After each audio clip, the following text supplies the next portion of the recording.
Now it is a guest time, and I'm very pleased to be joined in the studio by comedian, writer, television and radio presenter Bob Mills. That's a long title, isn't it? Yeah. Hey, all them things he's done. Yeah. Well, no, there was more I was going to add to it, but there was so much that you've done. I'd have been here for days. So let's talk about life in comedy, because it's really something that's so different. I normally interview a lot of musicians, so having a comedian here is fabulous.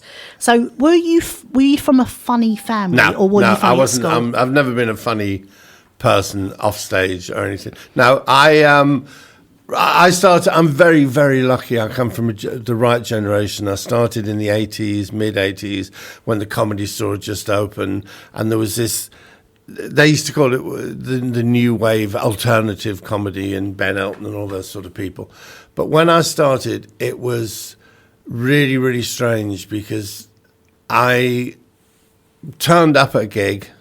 I'd never done it, and I did an open spot, and they said, "Yeah, you're quite funny. How long have you got?" And I said, "About 10 minutes." And they said, "Right, come back next week and give me 10 minutes." And then they said, "You can stretch it out. Can you do 20 minutes?" And within a very short space of time, I was on the comedy circuit, and I was doing gigs, and 30 quid here, 40 quid there, 50, and so I started, and I had sort of 5 years just building myself up. Whereas now, the world is full. The social media world is full of comics, desperate for work. Yeah. So a friend of mine who runs an established club in Chiswick had a late pull out. He said no, just wasn't really thinking straight. So I thought, I don't phoning around people. So I just put a message on the comics website. Anyone free, Chiswick tonight, 8:00. And in the end, I had to turn the computer off, because when it had reached like 2,000, and some of them were in Ireland and Scotland and Wales, it was like, no. It's because it's gone crazy now. Young comics now, there are young comics I work with, and they're good. They're not. There are some fantasists out there, of course there are, and there are some people who've got one joke, and that's it. But there are some really, really good comics out there, men, women, really good, and you speak to some of them and they say, "Oh, that's great. I thought you were really good. How long have you been doing it?" "Oh, about 7 years." And they're very lucky if they're picking up any sort of wage at all, really. Yeah, it's the creative industry, especially, and COVID as well didn't help, where people weren't going out to see comedy and stuff. But all the people don't seem to want to pay for independent music, comedy, and people that do wonderful paintings, the arts. So the whole thing, I'll tell you the it? problem, though. It's worse than that in comedy, because people will pay 80 quid to go to the O2 Centre to see Mickey. They'll go and see Mickey Flanagan. Yeah. They'll go and see Dara. And they're brilliant. They're brilliant acts. But if you say to them, "Why don't you pay 10 quid, 12 quid, go to your local club where you'll see 4 acts." It's always at least 4 acts. 2 of them probably be really good. 2 of them you might not like. 1 of them you might like. It's it would be to go and see a pub and see bands. Nah, 10 quid. Nah, I'm not sure. But they'll happily pay, seriously, 150 quid to go to the O2 Centre to see some of the big acts. Mm. And it's like, well, if you do that once, you might do it 2-3 times a year. But if you're paying tenner, you could go every week to a comedy club. Yeah. Because wherever you live in this country, I mean, certainly living in Essex, wherever you live, at least 4 nights of the week, there is 5 or 6 comedy clubs you could walk to. Mm. And they are full of really, really talented young comics and good older comics who've been doing it for so long that they've got no choice but they're good now. But it's that circuit that's really suffering. Mm. That's exactly what happened to music. When I first came to London, when I was 16, 17, I would go to the local pub. I mean, I lived in West London, which had a good reputation for it. But I used to go to Putney. I used to go to the Half Moon, and I saw Fairport Convention and Family, and I saw groups that were in the charts. For a fiver at these little pubs. Yep. And then suddenly that stopped, and then suddenly if you were in a record company, hang on a minute, you've got a single out, we're going to put you on a tour here or supporting. And the pub rock circuit kind of went into decision until basically it died. You know, and that's what does it. What does it is if you, grassroots, same with football, same with sport, same with music, same with comedy. If you don't look after the grassroots, and suddenly the only thing that matters are the big names. If all people care about is going to Arsenal or Spurs, then Billericay, Orient and Brentwood, they're in trouble. And that's just life, unfortunately. Yeah. Let's talk about your heroes in comedy. Have you got it must have changed over the years, but when you were kind of first starting out, who did you look up to? And did you meet any of the people in your career? Monkhouse. I knew you were going to say him. Everyone does, because he was such a phenomenal human being. I got a phone call, right? I'd done some telly. I can't remember what it was, but I'd done a little bit of telly. And I get a phone call from the agent saying, they're doing Celebrity Squares. They're redoing Celebrity Squares. They've done it about 5 different times. They said, would you do it? And I said, yeah, all right, fine. And it was Monkhouse was presenting it. So what they did then, I was living in North London, and because it was too expensive to put people in hotels, they would pick you up in a car and take you from North London to Nottingham, which is where the show was done. And then when the show finished, they'd drive you home. That was cheaper than hotels. And so I got in the car and I went up there and they dropped me off, and it was a 2:00 call for rehearsals.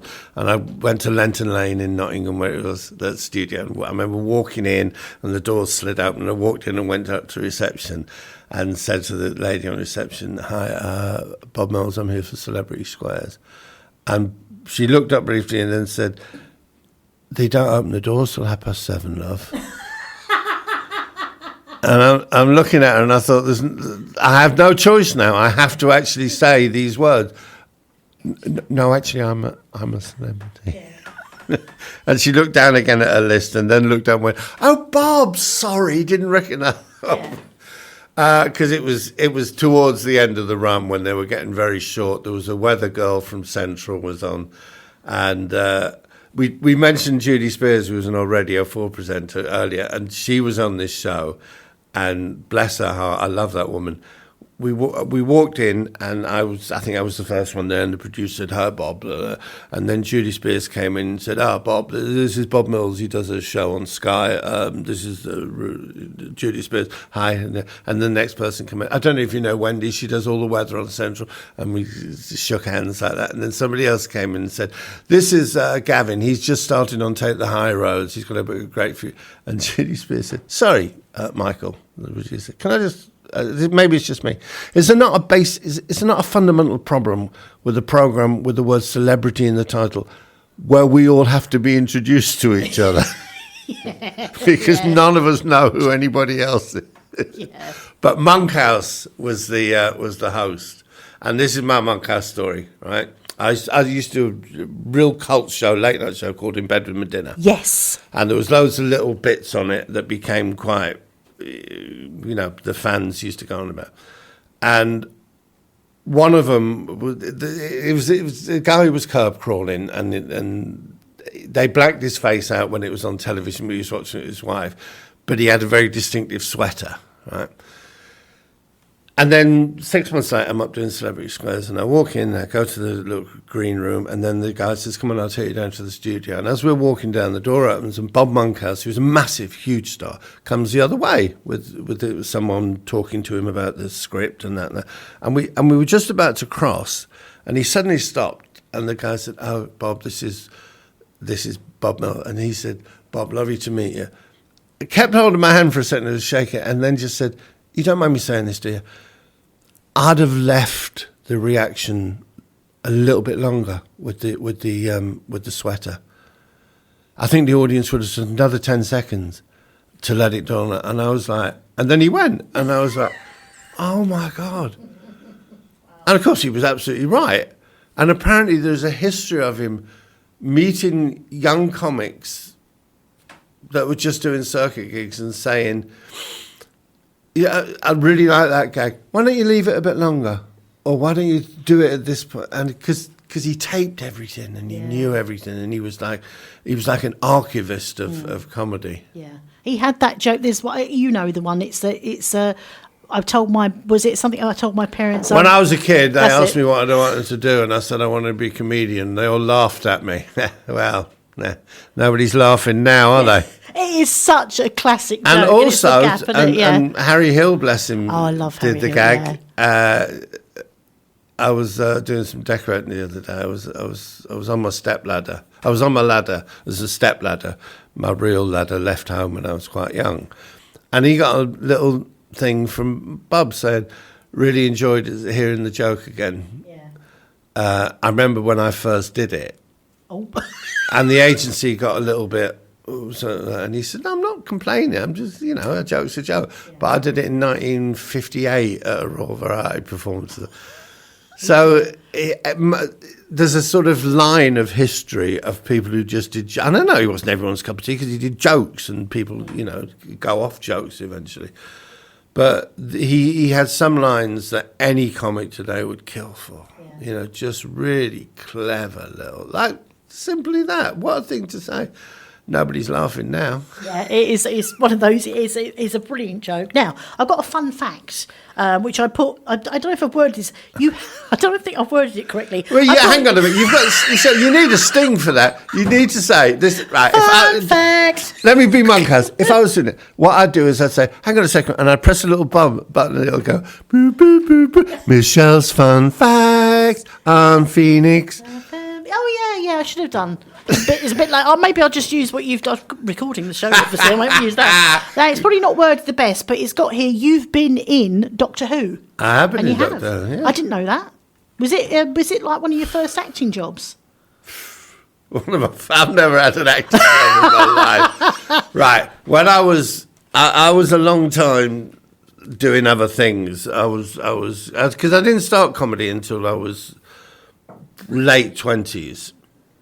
Probably, I'm 30 because I'm 67 now, and I've been doing about 30. So yeah, about late 30s, late 20s, and one of the things I used to do is I used to do extra work because that was brilliant. It was really brilliant, and I don't know what it's like now. I don't know whether the game's changed, but it used to be you went with an agency and you would get a phone call, and they would say, "Be at Elstree at 9 o'clock." Wear these clothes or be prepared to be, put into clothes. And you would spend the day sitting in a van, sitting in a bus, getting sandwiches. And if you were really good at it, you just took a book and you read your book. And you just had some little chat. There was always some people who were saying, "It's really strange that I'm actually doing this because I was up for this part." And in the end, they went for Nettles just because he's a little bit taller, and all these sort of. But if you just prepared to sit and read a book, and then they'll say, "Okay, everyone, you're all in a bar, have a drink, don't look at the camera," and it was decent money. And so I got a call one day, "Do I want to be in Doctor Who?" And it was the only one that I'd ever done where there was a rehearsal. So we went to Lyme down in West London, where the BBC rehearsal rooms were, and it was me, another extra called Benny, who I'd worked with a lot, Martin Clunes, and Jonathan Morris out of Bread. Yeah. It's Martin Clunes' first time on television, and they're rehearsing the scene. And Peter Davidson was there; he was the Doctor Who, and they're rehearsing the scene. And it was really nice. So you got extra money for that, for the rehearsal day, and then for the thing. And that was about 5 years ago. A very good friend of mine called Toby Haydock, who's a comic, but he's also the keeper of all the knowledge for Doctor Who, and he does all the documentaries about him, was doing a thing where he said, "I want to interview someone who's been in, someone from every episode."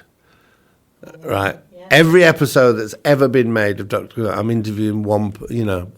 Some of them are, the woman who made the tea. Some of them were the prop guy. Said, "But you were in yours," and I did a little interview for him as part of this big project that he was doing. But two things happened on it. Firstly, when we were doing it, they said, "Okay, Bob, when you get your. I was the Imperial Federator's bodyguard. Yes. Okay. By the way, so some people have said I've never reacted at all to anything online, but someone said just seen a picture of Bob Mills playing a servant in Doctor Who, and I had to say, excuse me, servant. I think you'll find I was the Imperial Federator's bodyguard, my friend. Yeah. So they said, what happens is Peter is going to run into this corridor, and you're going to run next to him. And we the costumes, we had a toga on and some sandals and like an American football helmet, so early sort of Star Wars thing. And they said, you pull your sword out and hold it to Peter's throat, and he'll stop against the wall. And then you've got to hold that until you're told to start. It could be a minute. So, because that's the point where we play the music out. Yeah. But it's also the point where the next episode plays the music in. Because Doctor Who used to do that. Yeah.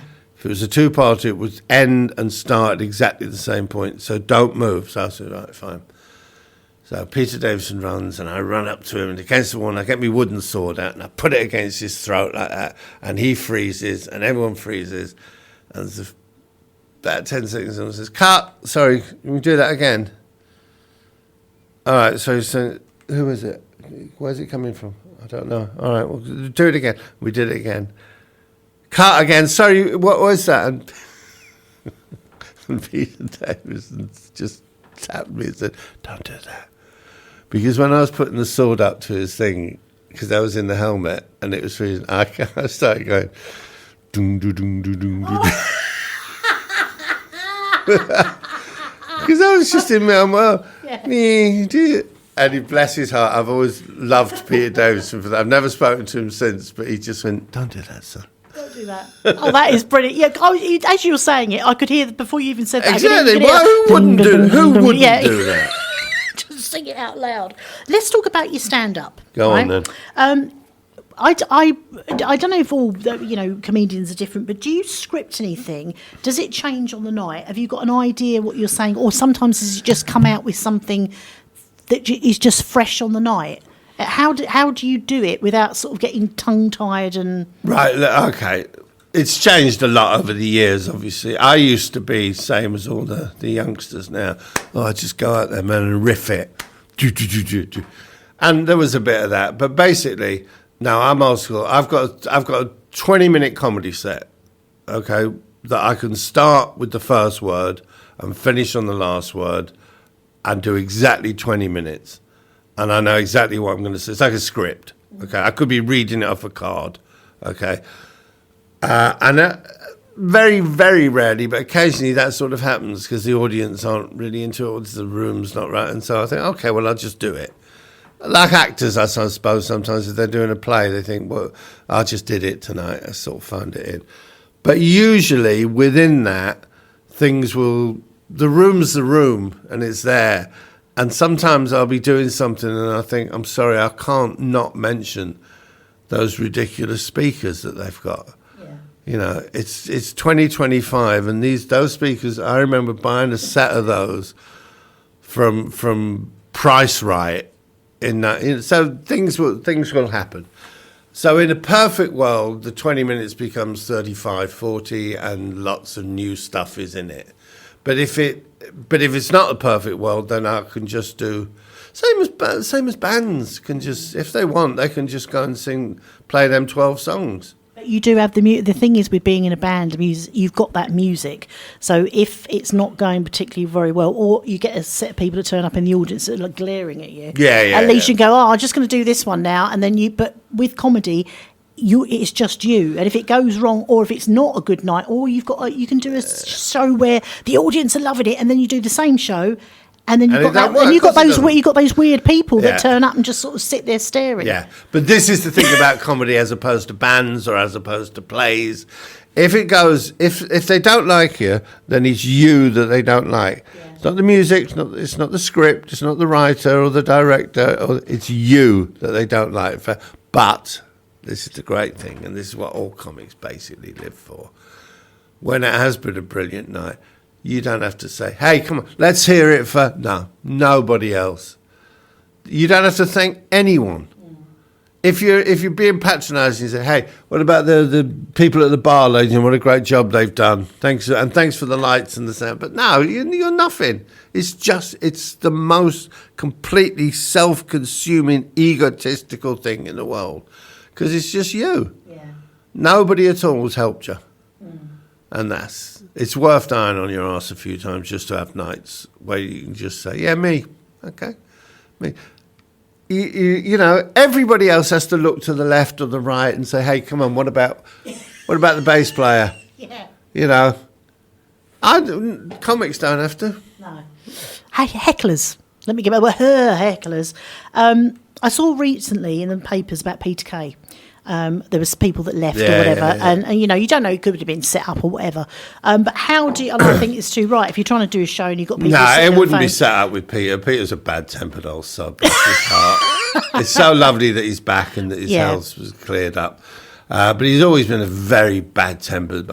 And the thing is with Peter, the same as it is with a lot of stadium comics. It's like, well, I don't need this, mate. People are paying, no one's coming in here for a tenner. Yeah. People are spending hundreds of pounds to go and see these big gigs at the MEN, and it's a big deal, and it's usually being filmed. And I'd like to get involved with you and have the little back and forward, but you know what? I'm just going to throw you out because I haven't got time for that. I'm too big for that nonsense now, and this whole event is too. Do you know what I mean? Whereas at comedy, at clubs. This is a terrible thing to say, but I don't get heckled as much as I should sometimes. Simply because, look at me, I'm a big old lot. And if you're a heckler, you're sitting in the dark, so you're basically a coward. Yes. Yeah. Yeah, mate, you're very funny. All right. And if I walk out on stage, you're going to think, hang on, there might be a woman on next or a little fella. I'll wait and take me chances there. Because otherwise, you know... Yeah. I used to do a lot of shows, me and Ricky Grover. And Ricky used to say sometimes, "What are you laughing at that for? You know it weren't funny. Why don't you heckle? What's the matter with you?" And then he said, "I know why, because you know I'd knock you out, so shut up." Yeah, come along to see Bob and don't heckle, otherwise you're going No, they can. But they don't really. Heckling is... The people, there's always these incredible hecklings. Oh, and this guy said this. Oh, there may be one in a million of those, but basically it's just drunks. Yeah. Or people who, you know, with low personality complexes and think, "Oh, I'll join in." It's not. It's very rare. Do you think there's like with these big shows, because you get all these, you know, like you said, like Peter Kay, and there's a few others like Mickey Flanagan. They're doing these really big shows. Do you think you miss that kind of having somebody basically looking and breathing on you in the audience? You don't get the same thing. I interviewed Mickey, which is a weird because all these comics. We've all basically come from the same place, the same kind of stock. And I remember when Mickey did the O2 Centre and he did his nights at the O2, and well, he came in, I was doing a radio show, and he chatted, and he was very nice, a nice lad, Mick. But he was saying one of the things you miss is that when you're standing there, you know, the audience, they're all there. You imagine this huge big thing, you can't see them, there's little dots of lights miles away. So sometimes out the corner of my eye on row 3, I'd see this bloke and I'd think, oh, if I was at the Comedy Store at Junglers, I'd have an hour with you. But you can't, because no one else knows what you're doing, so you can't do that. You can't do the little bits of... Which has never bothered me, because I've never really done it anyway. But I remember Mickey saying, sometimes you'll see a sweater and you'll think, oh, God, I wish I was in Jongleurs in Bow. We could have 2 hours, me and you, mate, talking about what you're wearing, but no, you can't. It's a big show, £100. People haven't paid to see little patter with people.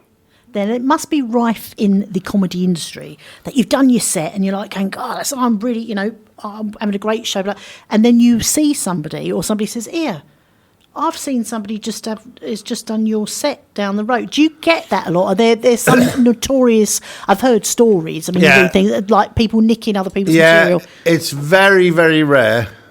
It's very rare. There was a brilliant example right back in the early days when the Comedy Cafe was opening Rivington Street down in Shoreditch, and someone was halfway through a set, and then suddenly sort of stopped and looked a bit awkward, and we was in the other room waiting to go, and we went and looked, and because the comic whose set he was doing had walked to the front and was just standing there looking at him, and it was like, "You're going to carry on, mate?" And they just very sheepishly walked off stage and went. Yeah. Because we're very defensive about it. People are very defensive about it. It's still a dirty crime, and people do get pulled up. Sometimes it happens, and you think, no, fair enough. Why shouldn't you have thought of that? You can't. It's a difficult thing. People say, "Oh, you should sue someone." No, you can't. You can't say, "I thought of this joke," and the person says, "Yes, so did I." Yeah. I mean, I've got 3 or 4 gags I've done over the years that someone says, so and so does that, and you think, right, and I've spoken to him and said, are we doing the same gag? And he said, yeah, which one? And you say, oh yeah, well, obviously you would have thought of that at the same time as I thought of it because it happened, and we both think along the same lines. Yeah. So it's. Back in the old days, again, going back to Monkhouse, I was very lucky at one point. I got to do a show where I spoke to old comics, Stan Boardman, and people like that. And they talk about, of course, when they were around in those days, in the 60s, there was a massive club circuit, working men's club, big money and stuff like that. So I remember Stan Boardman saying, you would go out on the road and you do the Northeast. So you go northeast, and there might be 6 clubs in the northeast. So you'd be there for, say, 8 nights, and you do these 6 clubs. So then every time that you turned up, you'd try, if you could, to get on first. No, you're not on first, you're on third. Oh, God. So you'd have to go there, and hopefully the comics who'd been on earlier were still there, but usually they'd left. So you'd have to find someone else and say, did he do this? Did he do this? So if you got to a club and you were the 4th comic on, it was a nightmare, because you just say, fellow Washingtons to a pub and little Japanese. Yeah, we've heard it, mate. Oh, okay. Because there was people did the jokes. They didn't have their own acts. Yeah. It wasn't until people like Mick Miller came along and started doing his drunk stuff, and Dave Allen, of course, people like that, they had their own. But 90% of comics there was 500 jokes, and you just picked and choose. And if you happened to be doing something... I mean, Tom O'Connor said he was standing on, waiting to go on once, and the other comic was on. So as he was doing his set, I was just crossing stuff out, because that's how it was. So they're very protective about their own people now who've got their own stuff, which is understandable. Which is good. Now, In Bed with Me Dinner, how did that come about? Okay. Back in the day, so many of these things have to start with back in the day. You don't remember, you're too young. Television used to shut. People forget that now. You used to have the national anthem come on with the Queen. Young people forget that telly used to say, hey, that's enough. Go to bed. That's it, yeah. I don't want to go to bed. Well, go to bed. I don't want to go to... Well, read a book then, because you're not having any more of this, because it finished. Yeah. And... it was we only going back 30 odd years, I suppose. And at LWT, they got a license, what they call the late license, and it meant they could carry on until 2 a.m. All right, and Janet Street Porter, who was around LWT at that time, kind of running a lot of the stuff, her and somebody else whose name I can't remember, they were in charge of this late license. And basically, they said, right, if you've got an idea for a programme, a half-hour programme, if it can come in at under this price, because when they said you can broadcast for another 3 hours, they didn't say, and here's the money. So, that's why most of those shows, some of the brilliant ones like Get Stuffed, which not enough people remember, which was a lad in a bedsit doing cookery tips. The best thing to do, if you're having a tin of beans, just get a little bit of curry powder and put it in and stir it up. There you go. And that was the show. That was 20 grand ago, yeah. Yeah. So, because you had to be able to do it. I think it was 1,500 quid or something. They let you have the studio time, but there are. So we came up with this idea that I'll tell you what it's based on. You might have gathered that by now. I'm talk too much. If you come round my house, right, I'll very rarely play you an album. I'll play you a track. I'll put an album on. Listen to this track. And hang on, then I take it off. And you might say, why don't you just play the album? But why don't you just play the film? Why do you keep stopping it and saying, no, watch this bit? Because I'm a boring man. And it's based on that. It's based on little bits of stuff. And the only thing I didn't want to do was we didn't want to make it making fun of people or people who were deliberately being silly or trying to be funny, saying, oh, look at this. So what we did, underneath LWT back then, there was a room similar to this. Beautiful. I think the word was coming, wasn't it? Oh, it's a beautiful shed that we're in. But no, very similar, but much higher and about 3 times longer, and full of racks of tapes, big tapes, because they used to store them there, because that's how television was made then. And so what we did, we got we got 3 guys who all went on to become major producers of TV. One of them's massive in the States now. But we give them 50 quid a week and said, right, walk along the rows, and if you see a title that you think, oh, looks odd, take it out and play it, and if you think it's right, bring it up. And they would do that all the time. And then, so Monday morning, I would turn up in the office and I'd probably have 40 tapes and we'd go through them. Based just on the title, like Ancient Egyptian Aeroplanes was one. And just things that looked odd. And if they were people trying to be funny or trying to be odd, then we wouldn't do it. But we just unearthed some wonderful little gems. We played them, and people sometimes say, oh, that way you used to take the mick out of this thing. And I said, I didn't take the mick out of them.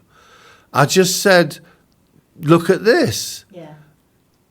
And pointed out some of the things they were doing. If anyone took the mick, it was them out of themselves. But, the man who said that the ancient Egyptians had an air force, he wasn't a lunatic. It was based on, if you go to the top of a pyramid with a balsa wood plane and throw it, it will go a long way. Because the air drafts in the desert, the way they were, it will go a long way. And it's not beyond the bounds of possibility that they were actually aerodromes, the pyramids, and that the ancient Egyptians had passenger aeroplanes. How they put people in them, he never explained. Yeah.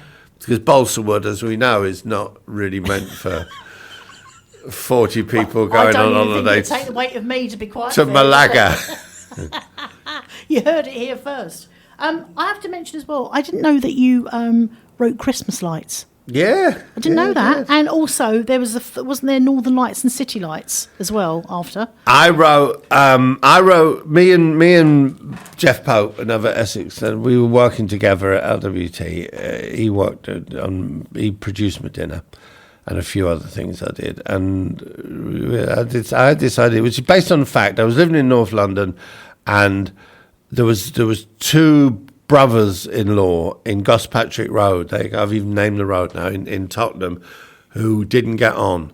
And one of the things they did to show they didn't get on was one of them would put lights up on one year, and the other one next year thought, right, I'm going to do better than that. And they became, but it was a competition based on a dislike. It wasn't based on love or joy.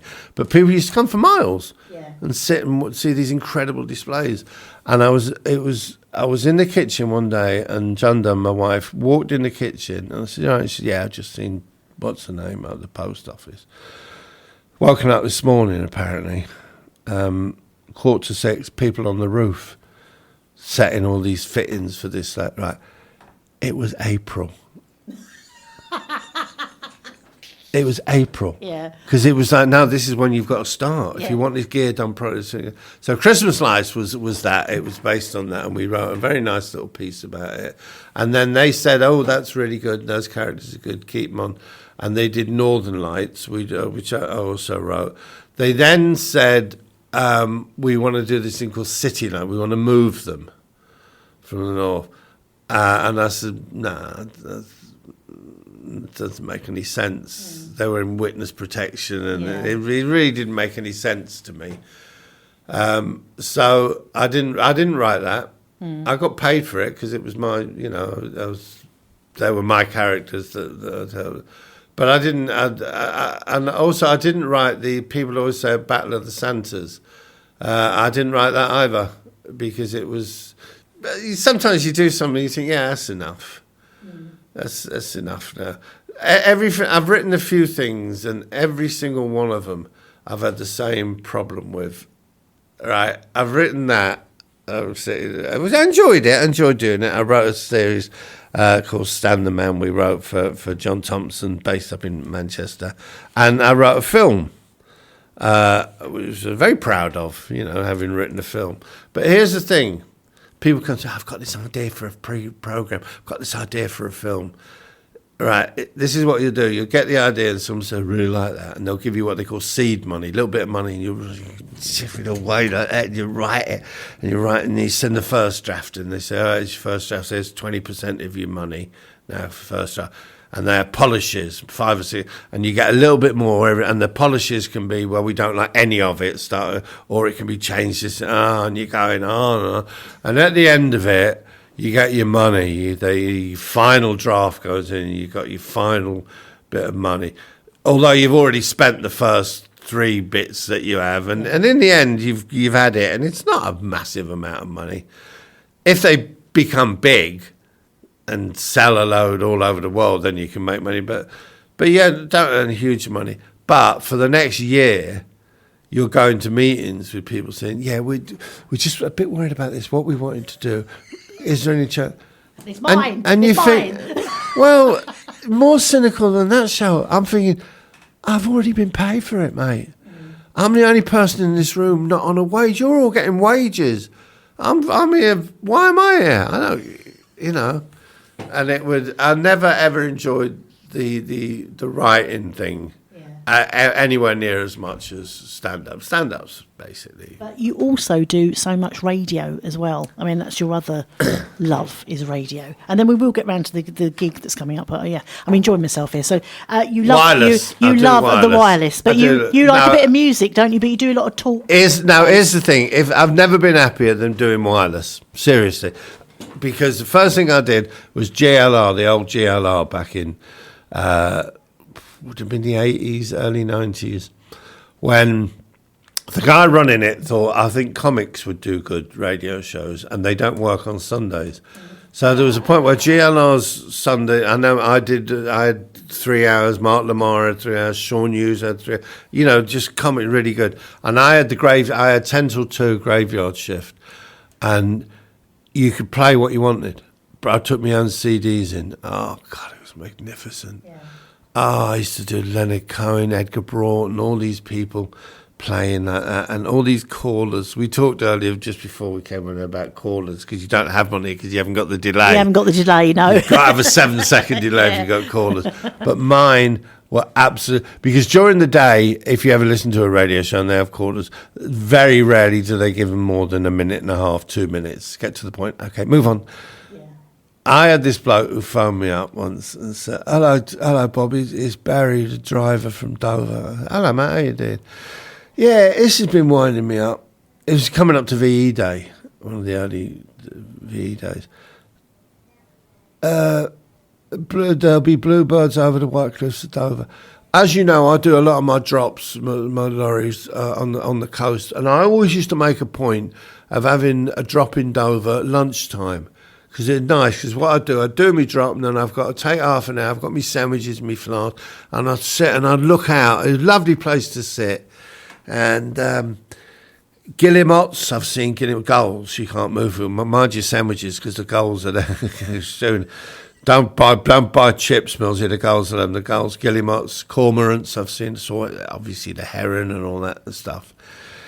Now, your bluebird, if you go into the Audubon Society book, will tell you it is an inland bird found over marshland. Not not a seabird. And I just think it's a terrible thing to say, but Vera Lynn was a liar. You sit there all day in Whitecliff, you never see a bluebird. They're not there, Bob. And I remember thinking, if I never do anything else in my life, it's been worth it. Just to have this, because he was absolutely genuine. There'll be blue. Why didn't she just sing, there'll be cormorants over the Whitecliff? Anything rhymes, over and over's the rhyme, not bluebirds. Why did she have to do that, Bob?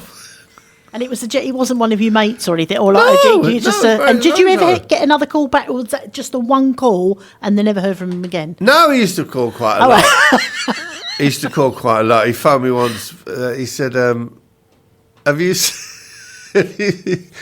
He said, as he's a driver. He was a driver. He said, he told me this road. He said, if you drive, it goes down a dip, and then it comes right up. And as you come to the top, there's an old pub, and it's horrible. It's got no roof. The roof's fallen off. It's been abandoned for years, and the windows are hanging, and all the front there's all people have fly tipped all over it like that. He said, next time you do it, just have a look what it's called. And I said, well, I probably won't go back there. He said, no, you got to have a look what it's called. Then somebody phoned up about an hour later, and he said, I've just driven past it, Bob. It's called the Welcome Inn. Oh, amazing! I wish I could have calls on here. That'd be brilliant, wouldn't it? Yeah. Imagine that Billericay and Brentwood people phoning up. Very posh, obviously. Who is? How dare you? People from here. They'll be like, hello, is that Michelle? I'd like to maybe talk about the High Street or something. Yes, I want to talk about the High Street. Barney and I have been petitioning for some years to have the lights and the tree put back, but they keep giving us that big ball. It's a big ball, and you're supposed to walk into it. And I understand it's aesthetically it's quite, but what's it got to do with Christmas? Exactly, I was in that. Just a big ball outside the Baytree Centre. And also, I'm sorry, Brentwood. I didn't want to diss Brentwood. My daughter lives in Brentwood, all right, and it's lovely. You know, she's got a nice life there and everything. But for some time, she could only walk up a certain length of the High Street and then come back. And my wife said, well, hang on, why don't you go? There's a shop. I said, no, I can't go. You know why? Because of the most evil thing. You must have seen the evil thing. No, which end are we talking about? Up towards Wilson's Corner. Oh, I hate when they should put a flyover in there, really. Yeah, but on the High Street, the ice cream place, which has got a model. No, I know exactly what you mean. A life-size model of a cornet. And what's the cornet doing? It's eating himself. It's eating an ice cream. It's like a full-size statue of a man eating a baby. I'm sorry. Yes. It's foul. Yeah. I don't know if it's still there, but it is, because I normally on Sunday I go to a charity shop run. Well, not I say run. I go into all the different charity shops and have a look round and buy shoes that don't fit me and all sorts of things. Yeah, a charity shop run is shoplifting from charity shops, really, isn't it? Yeah, I'm well known in the local area, but I go past that and I was going to take a picture because I was like, why would you have that? Who built it? By all means, have a man-size. We understand that, the big cornet, and he's smiling at it, and he's got his hands there, lovely. Oh, that's nice. Why is he eating a small version of himself? One of his children, and he's eating it. It's very creepy, isn't it? I don't know what the name of the shop is. But people who don't live in Essex, people who live in Essex have learned to say, oh, it's because it's a... But people who don't live in Essex still love Wilson's Corner for that one. Yeah, come down to Wilson's Corner and spend your money in the ice cream shop. But they still love it for the sign, the road sign, the direction sign to the secret nuclear bunker. Oh, yeah. Oh, no, have you been? No, and I understand now. Okay, it's open now. And it used to be a secret, but it's not a secret nuclear bunker if it's got a road sign pointing to it. No, but you know where to go when the alarms go off. Now you're doing a fantastic gig on is it the 10th? No, that's you winding up, boys. No, I've still got some more questions. Okay. So Desmond, is it Feely, Jerry Kay, yourself, and MC Adam Morrison are going to be at Billericay Football Club, which is a great venue. I've been to couple of comedy nights actually because Darren organises big room, them. isn't it? Yeah, it is a good bar, parking. Don't sit in the front row. I do love it. I've done it before. I did a great night down there a couple of years ago with Terry Oldham. It's a fabulous room, nice. My kind of room. They're the kind of place I love now. Theatres, I don't like doing theatres. I don't like doing because people come out and they're expecting something, and they're judging. You know, if you go to a theatre, you're there to think about it and rather than just having a laugh. I like places people come out, couples, little groups. They got a table, they've had a few drinks, and they're sitting and they want to have a laugh. Yeah. All right, that's to me now. They're my sort of people. Billericay's a big room, and the stage is a bit high for me. I like to be a bit closer, but it's a lovely gig. And who's on? Did you say? You've got Jerry Kay. Jerry Kay. Adam Morrison's doing the emceeing, and Desmond Feely. Desmond Feely, Des is doing it. But so I'm closing as well, I think. Yeah. That'll be hard work going on after Jerry because he's cracking, Jerry Kay. He's a really cracking comic. He's one of the ones. He's been around years. I'll tell you what he is, Jerry Kay. He's a black comic, but that means nothing to him. So often women comics are women comics. They're women comics. Yeah. You get Jewish comics who are Jewish, and that's Jerry. If you was listening to him from the other side of the door, you wouldn't know if he was black, white, or Chinese because he just does stuff. Yeah. He does. It's not important to. But God, you've worried me a little bit. Yeah, now. you better sort your game out now, haven't you? You've got to be right. You've got to be right on form. I like it when they've got a couple of open spots in the middle. Yeah. And they're fumbling a little bit, and I can say, "Hey, didn't they do well, ladies and gentlemen? Come on, hey, takes a bit of takes a bit of confidence to do that, lad. Don't come back." I did Tarby After 10, right? 20, 30 years ago. I was at the Comedy Store and I came up and a little fella come up to me and he said, "Hi, I really enjoyed that. My name's Paul Lewis." I said, "Oh, nice to meet you." He said, "I'm a producer at LWT." And I said, "Oh." He said, "We're doing a new series. Wondered if you'd be interested." And I said, "Oh, what is it?" So Jimmy Tarbuck's doing a late night show, Tarby After 10. Wouldn't you be interested? And for a second, I was a bit sort of, I don't know, this is a Comedy Store. I was in Comedy Store mood. We're all, changing the world, darling. That's what we're doing. We're part of the new revolution. We're the new rock and roll. But in the end, he told me how much it was, so I did it. And Tarby, bless his heart, who's a lovely, lovely man, bless him. He introduced me. He's a young lad now. I'll tell you what, he's doing a lot of. He's raising a few roofs in the old comedy circuit, and he introduced me. I went on and I did my stuff, same stuff I did at Comedy Store without swearing, which I didn't do a lot of anyway. I did that, and he come on at the end. It was going to the break. He put his arm around me. He said, "Hey, come on. What about that? That's something. Because I tell you what, takes a bit of bottle to come up here and tell a few gags. Done it, son, in front of me." Yeah, it does. But I'll tell you something else. I'm really rambling now. My wife likes Jimmy Tarbuck, and the reason she likes him is nothing to do with comedy. It's nothing to do with anything like this. She likes the fact that when the show finished, there was a green room.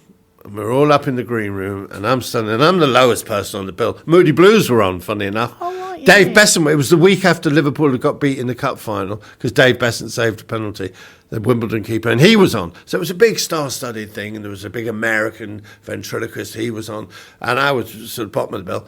But we were standing in the green room, and Jimmy Tarbuck came over and shook her, and he said, "Hey, well done, Bobby. I thought you did really well." And I said, "Oh, thank you, Jim. This is my wife, Jan." And at that point, the Moody Blues came in, and they said, "Jimmy," and he sort of turned around and went, "The Moody Blues," and they were all, "Oh, the Moody Blues," and she was hugging and chatting. It was about 5 or 10 minutes. And when they'd finished, he turned back around and said, "Sorry about that. Jan, how lovely to meet you."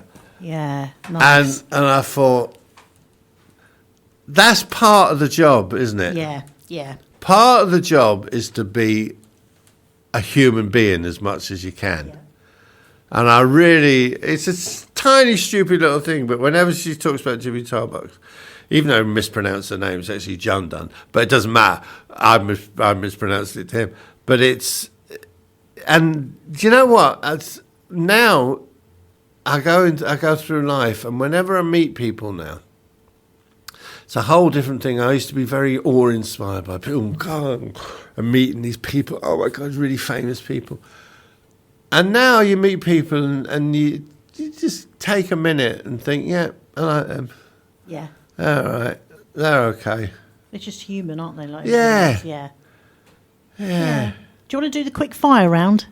I haven't got, I haven't- it's not many questions to ask now, but I've got a quick fire round, and I haven't even got a quick fire round. I Oh, should is have it done the, something. I should have done something, but I haven't. So yeah. I thought a fella gets home from work. His wife said, "What's the matter with you?" He said, "I don't know. I've had a terrible day." He said, "What's the matter?" I said, "I thought they were having a quiz."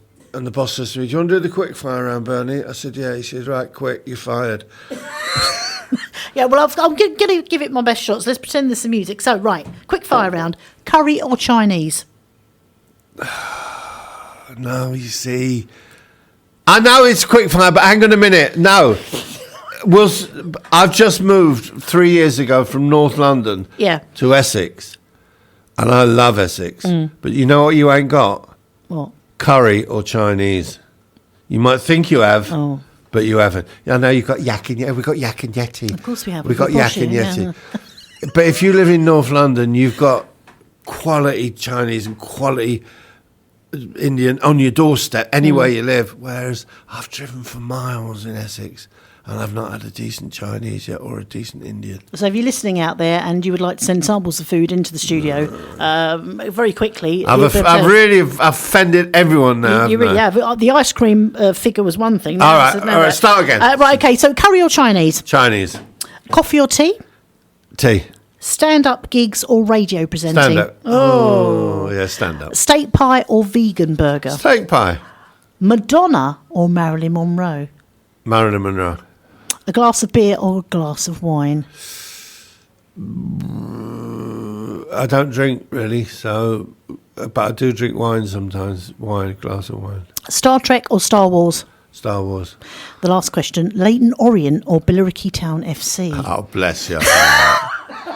Bless you. I shall be on their stage next week, but they know full well.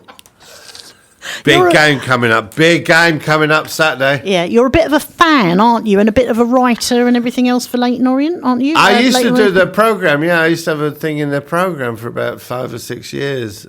But here's the funny thing, they don't really have programmes now.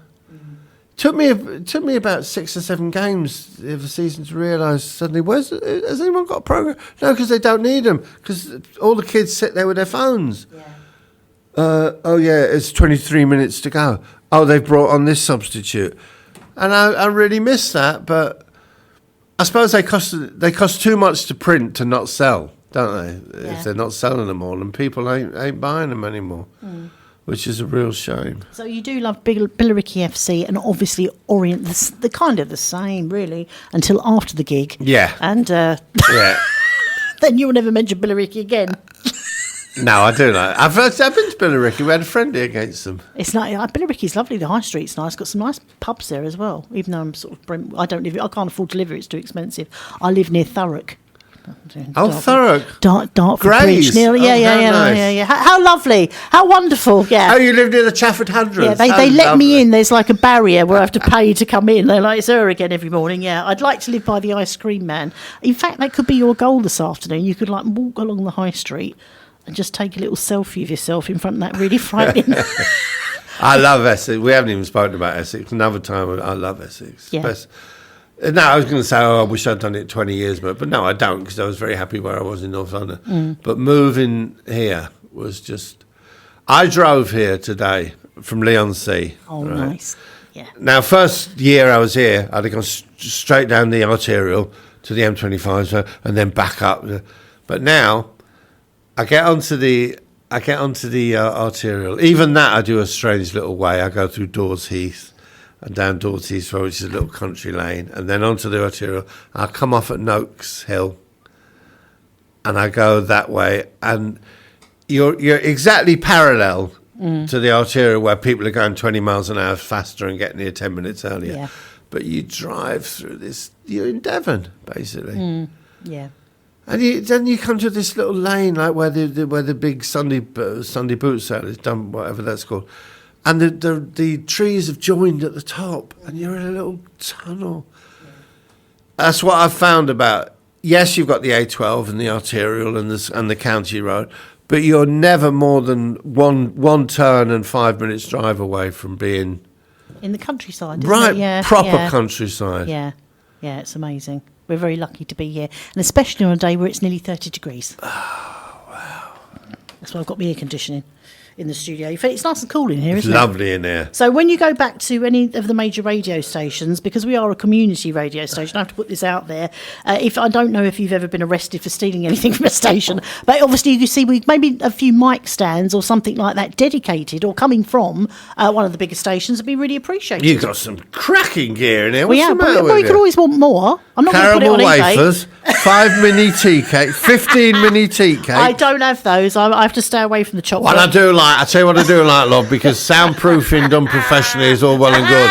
But egg boxes, when someone gets an egg box and Yeah.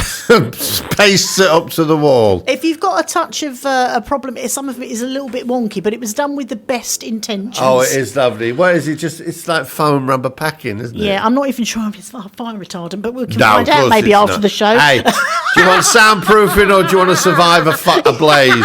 Make your mind up, love. Yeah, come to Phoenix FM. We're always on fire here. Excellent. It's been lovely to chat to you. Thank you ever so much for actually coming into the studio rather than being on Zoom, because that's always good. I had an interview lined up yesterday, by the way. I was a little bit upset because it took me ages to do all the questions. And it was the daughter of Sylvia and Jerry Anderson.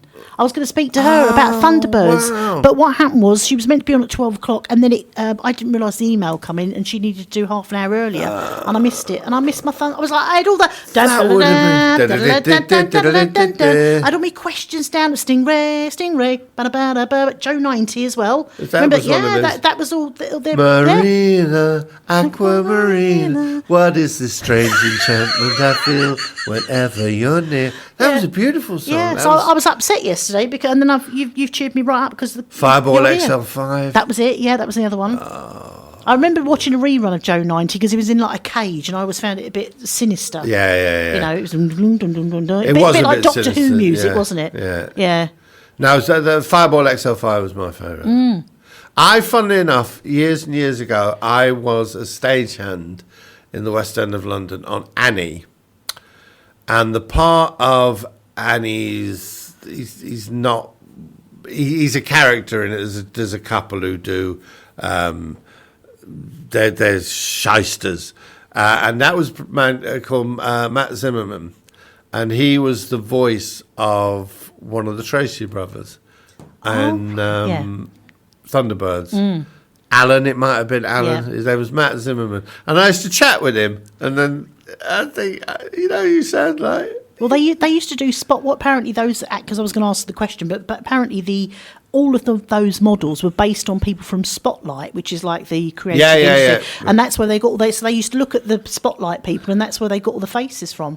Well, but do you read Mark Billingham's books? No. Anyone who reads Mark Billingham's books, which are brilliant, the Detective Saul and things, all the characters, the vast majority of the characters from those books are named after comics from the London comedy circuit, which Mark was on for many years Right. as part of the Tracy Brothers, Oh. a singing comedy act. Yeah, so all the most of the comics on there, most of the names from there come from that. There's another very famous load of books where all the like historical novels, but all the characters are named after Chelsea players from the 70s. Because if you got to think of names, then you might as well think, oh, here you go. Yeah. Here's a list. We use that. Yeah, I'd like my name to appear in a book. But nobody's called Michelle anymore. I mean, Bob's quite a sort of popular. Robert. I think there's a. Michelle's just died out. I think there's in the local library. They've got charity shoplifters in through time.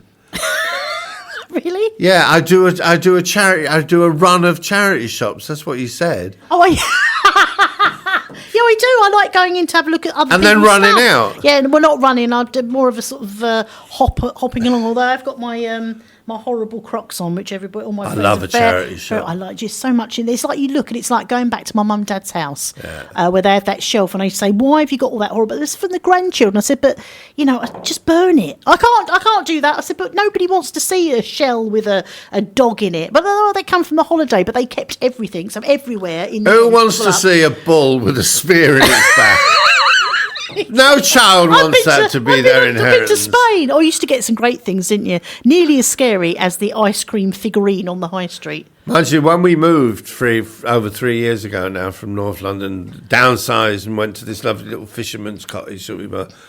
You can't move in my shed for boxes of my kids' stuff. My kids' stuff, they're all grown up. One of them's getting married in a couple of months. School reports from when they were 6. And I'm like, Jen, we got to chuck them away. I can't chuck that away. No, bonfire probably be the best. Dad, where's that? Where you go? Oh, it's probably tucked away somewhere. And then thinking last weekend when we had If the they barbecue, got a D when they were 7, they're not going to be getting an A now. Just chuck it. Just burn it. Get rid of it. Don't That's why the charity shops in Brentwood are so full. Everyone's getting rid of. So what's on after you? We've got Roy Tyzack coming up. Roy Tyzack? Roy Tyzack is coming up at 1:00, and he is he used to be a murder detective. So he also is a paramedic first aider. Still does that. He's retired now, and he used to be one of those when they tap on the table and they wear the red jacket. What's that? What are they called when they do weddings and Master of Ceremonies. That's the one. Yeah, sorry, not some sort That's of. on the table. Where is it? My lords, ladies and gentlemen. That's it with a hammer. I'm waving my arms around. That's what he does. So he's up next, and he does. I might know him then because I do a lot of whenever you do corporates and things like that, they always have the MC. Yeah, he's really good, and he plays a lot of old stuff, like stuff you wouldn't hear, and then gives the stories behind the music, and very old stuff, maybe from it could be the 30s, 40s, 50s, stuff like that. Brilliant! So I love that. But there's 35%. Come and join us. We've got Vicky Michelle, we've had Steve Davis, Ronnie O'Sullivan. Very nice, Ronnie O'Sullivan. Ronnie's lovely, isn't yeah, he? He's really funny. Talk sport. Yeah. That, handsome as well, really handsome. He has, and also when people talk about, oh, Ronnie, well, you looked like you were really going through this, and you suddenly look across and he's got this little grin on his face, like, yeah, if you like, mate. Yeah. Still won though, didn't I? Yeah, I think our boss here owns the station used to manage Ronnie O'Sullivan. That's our. Who's your boss? Paul Golder, who owns the station. So I think he used to manage him years and years ago. I think when he was first starting off. Oops, I'm just touching my glasses over there. He used to come in, but you should come in. I mean, I know you're on the big stations. I'm not on any station. I'm almost completely retired now. I just do a bit of Don't be stand-up. retired. Come in here. You can get the ice cream man to come in and sort of chat to him about the scary I thing would on the high like. street. I'll tell you what. I would be interested in just saying what was the thought process behind this. What was the thought? If you were a butcher, you wouldn't have a life-size huge model of a pig eating a pork chop. No, you wouldn't. It is quite disturbing. I do see it every Sunday because I go to the Dogs Trust. I don't have a dog. I lied at Christmas, by the way. I told my friend I was getting a dog. And at Christmas, I opened up their present. They bought me 2 dog leads, and I forgot that I was lying. So I opened it up, and then it just made... Every time I see them in my car, I've got to take them back to the charity shop. It just makes me laugh. You said you were getting a dog, and I went, yeah, I was joking. No. And then I lied, and then forgot to go back and... I love that. Go back and I love that line. There used to be a guy, an American comic, I remember he used to do this thing about, we all lie. Everyone lies. We lie sometimes because it's kinder than telling someone the truth. We lie sometimes because it's none of your damn business. But sometimes when someone says, like, you seen that film with Meryl Streep and the horse? And you go, yeah. And you think, well, why have I said that? Where the hell's this? What's the benefit for me now out of pretending to have seen this film? I love liars. A good liar. I've got a mate, I'm not going to say his name, but he's a brilliant liar. He will sometimes say something if you're in company and somebody says, oh, I went to see the Russian ballet. And he says, oh, what were they doing? And they say, I was doing Chanson de Parfum. Oh, they're not still doing that, are they? I can't say, why do you know them? I was artistic director, darling, for 7 years. And they're so outrageous that people think, well, that's not a lie that someone would tell. And honestly, I don't know. It's his little thing. He's everyone at the comedy circle know what I'm talking about. He never says, oh, I won money on the pools or anything like that. But he will sometimes tell the most outrageous lie. Yeah. Someone once said something about Danny Dyer when he first came into EastEnders. Oh, he's not very good. And he said, sorry, do you mind? I know but it's my brother. And they were like, oh, so sorry. Oh, you haven't got the same second name. Well, no, they're with stage name. Yeah. And it's like, and I'm saying to her, why would you want people? Why? He said, I don't know. It's just nice now that they think, I did a really stupid thing. Slag someone off in front of their brother. Well, you didn't, but now I'm glad you feel guilty. Yeah, yeah. And then when I meet you again, it's like you forget you just got to keep track of the lies that you're telling. We have to say a big good morning to your daughter and also to Ben, because I know you'll be listening back. Ben, the hairdresser on Crown Street, who does my hair, but obviously the roots have not been done for ages, Ben. I will be seeing him shortly to get my hair done, so don't take this as part of his work, Bob, because it's not. But it's been lovely to have you in the studio. Thank you very much. It's been a great pleasure. It really has. And you must Really come back and do some more stuff. Billericay. When is it? Friday week? It's on the 10th, Saturday the 10th of May at the Billericay Football Club. It's you. Jerry Kay. Jerry Kay. Get there early. Yeah, and tickets will sell out. They're £15. It sells out every time, and I would book now because it's going to be a fantastic night. As I said, there's free parking. It's a great bar, and it's a lovely, lovely venue. It is. Don't sit in the front row, because what they do is, like my friend Bob, who does a show here, he sat in the second row going, yeah. And then they moved all the chairs in the front. So why do people worry about sitting in the front row? Oh, they went for him, but it was really funny. It was funny. I was sat in the court. I was in the darkness. Well, I will be there as well. I'll be in the darkness. Sit in the front row now, because I have nothing to do with the audience. No. I make it very plain to them very early on. You people mean nothing to me. All I can see in front of me is a load of chairs with a £50 note on each one. Right, there we go. There we go. Thank you very much to Bob Mills. Thank you. There we go. I should have had a round of applause done, but I didn't. Coming up next.